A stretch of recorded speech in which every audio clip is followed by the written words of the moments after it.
Assalamu alaikum dear students. Today we will start new chapter of class 10th history, that is age of industrialization. That is to say हम पढ़ने वाले हैं दौर, कौन सा दौर? सनतकारी का दौर, इंडस्ट्रियलाइजेशन का दौर। इस दौर के ग्लिम्स को अंडरस्टैंड करने के लिए पहले हम दो पिक्चर्स को अंडरस्टैंड करने की कोशिश करेंगे। नंबर वन, ये जो पिक्चर जो आप देख रहे हैं इस वक्त, ये 1900 में पब्लिश हुई है बाय जो एक मशहूर म्यूज़िक पब्लिशर हैं E.T. पॉल। उनकी जो म्यूज़िक बुक है उसके कवर पेज पर ये शक्ल बनाई गई थी जिस पर लिखा गया था डॉन ऑफ सेंचुरी। फाइन। तो इसमें अगर आप गौर करेंगे तो इसके सेंटर में आप देखेंगे एक गॉडेस लाइक फिगर है, एक देवी जैसी एक फिगर बनाई गई है। और अगर आप देखेंगे तो ये एक व्हील पर है। It has been represented as angel of progress. ये तरक्की का एक फरिश्ता तस्वर किया गया है और ये एक व्हील पर है, that is the wheel of progress. और इसके हाथ में अगर आप देखेंगे that's a flag of new century जो उसने ऊपर उठाया है। फाइन।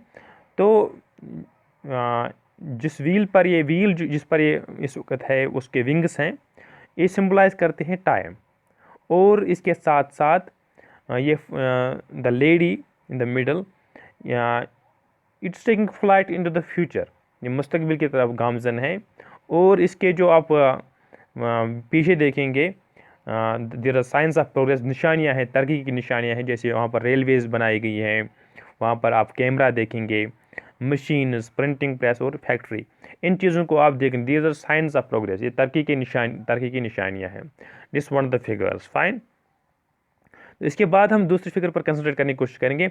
ये जो फिगर आप दूसरी फिगर देख रहे हैं, तो इसमें फिर एक बार ग्लोरीफाई किया गया है, अजमत बयान की गई है किन चीज़ों की, मशीन्स की, टेक्नोलॉजी की। और इसमें यह है कि ये कहाँ पर पब्लिश की गई? तकरीबन 100 साल पहले एक ट्रेड मैगजीन के एक पेज पर ये शक्ल बनाई गई थी। और इसमें आप देखेंगे देयर आर टू मैजिशियंस इन, दो जादूगर इस पे। ऑन द टॉप, अगर जो आप टॉप पर देखेंगे, इट्स फेमस अलादीन। आपने अलादीन का चिराग सुना होगा, अलादीन लैम्प। तो ये इज फ्रॉम ओरिएंट। ओरिएंट क्या होता है? ओरिएंट होते हैं वो कंट्रीज़, अगर आप वर्ल्ड मैप में देखेंगे तो जो मेडिटेरियन के ईस्ट में लाई करते हैं उनको हम ओरिएंट कहते हैं। और ये ओरिएंट क्यों वजूद में आए वर्ड? क्योंकि जो वेस्टर्न व्यू पॉइंट है with respect to east, with respect to Asia, fine, जो मेडिटेरियन के जो ईस्ट में लाई करते हैं दैट स्पेसिफिकली एशिया। तो एशिया की हम बात करते हैं। ये जो वेस्ट है ये एशिया को समझते हैं प्री मॉडर्न, इनमें अभी जदीदियत नहीं आई है, ट्रेडिशनल है या मिस्टीरियस हम कह सकते हैं। तो ये चीज़ें, इनको हम ओरिएंट बोलते हैं। Fine. It's a western view of looking at things, how they view east. Fine. तो इसमें यह है कि जो इस शक्ल है जो टॉप में है, जो वहाँ पर अलादीन है, तो वहाँ पर आप देखेंगे उसने ब्यूटीफुल पैलेस बनाया हुआ है। और इसमें क्या है, इस पैलेस के साथ जो महल बनाए, इसके पास एक with help of magic lamp, और वहाँ पर मैजिक लैंप आप देखेंगे। और जो बॉटम में आप देख रहे हैं तो वहाँ पर एक मॉडर्न मैकेनिक है, एक मैकेनिक है जो जदीद मैकेनिक है जो काम कर रहा है।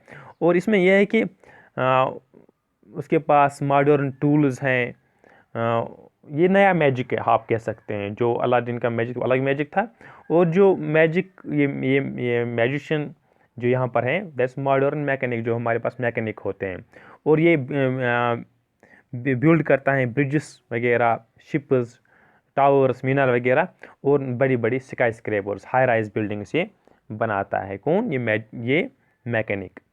और अलादीन यहाँ पर ईस्ट को दिखा रहा है और यहाँ पास्ट को, हमारा पास्ट क्या था। फाइन। जो मशरिक में क्या हो रहा था, और जो यहाँ पर मैकेनिक है ये वेस्ट को रिप्रेजेंट करता है। दैट इज़ टू से वेस्ट एंड मॉडर्निटी, जो जदीदियत है। इट मीन्स जो अलादीन है वो रिप्रेजेंट करता है ईस्ट और पास्ट को, और जो मैकेनिक है वो रिप्रेजेंट करता है वेस्ट को और मॉडर्निटी को। और ये जो इमेजेस हैं ये बयान करती हैं एक जो फातिहाना दौर आजकल की दुनिया का। इसमें यह है कि यहाँ पर आप देखेंगे यहाँ पर टेक्नोलॉजिकल चेंज बहुत सारे इनोवेशंस होते हैं, machines, factories, railways, steam ships, ये इन्हीं का दौर है। और हिस्ट्री जो है, सनतकारी की जो हिस्ट्री है, ये हम कह सकते हैं ये is a story of development, ये कहानी है तरक्की की। और modern age it appears as a wonderful time for technological progress, क्योंकि यहाँ इसमें टेक्नोलॉजिकल तरक्की बहुत ज़्यादा हुई है आजकल के दौर में। और हमें यहाँ ये समझना चाहिए कि ये हमारी इमेजिनेशन को किस तरह कैप्चर करता है। क्या इंडस्ट्रियलाइजेशन प्रोग्रेस की निशानी है, मॉडर्निटी की निशानी है, या तरक्की हम उन्हीं चीज़ों को कह सकते हैं जब वहाँ पर फैक्ट्री होंगी, बड़ी बड़ी बिल्डिंग्स होंगी, ब्रिज होंगी, क्या यही निशानियाँ हैं तरक्की की? इन चीज़ों को, इन क्वेश्चंस को हमें एड्रेस करना है। फाइन। और ये जो मैकेनाइजेशन प्रोसेस है, क्या हम इस वक्त भी can we today continue to glorify continuous mechanization of all work? जो मैकेनाइजेशन हो रही है, जो ह्यूमन इन्वॉल्वमेंट है कामों की, हम इंसान कम काम करते हैं और मशीन से हम ज़्यादा काम लेते हैं, क्या ये इनको हम ग्लोरीफाई आज भी कर सकते हैं? या हम ये कह सकते हैं कि इंडस्ट्रियलाइजेशन है, क्या इनमें लोगों में किस तरह से तब्दीली आई? इन सवालात के हम जवाब इस लेसन में हम ढूंढने की कोशिश करेंगे। और हम पहले जो फोकस हमारा इस चैप्टर में रहेगा, दैट्स अबाउट ब्रिटेन। ब्रिटेन जो कि एक पहला सनती मुल्क था, उसके बाद हम शिफ्ट करेंगे इंडिया की तरफ, और हम जो पैटर्न ऑफ इंडस्ट्रियलाइजेशन है हम देखेंगे कि ये किस तरह से ज़ेर असर आया कॉलोनियल रूल के अंदर, कॉलोनिज़म ने किस तरह इसको असरअंदाज किया। फाइन। और कॉलोनिज़म के क्या वजूहात रहे, इन ए वे जो इंडस्ट्रियलाइजेशन सनतकारी एक वजह बन गई कॉलोनाइजेशन की, एक साम्राज्यत की। उन चीज़ों को हम समझने की कोशिश करेंगे इस चैप्टर में। That's all about today. Thank you very much.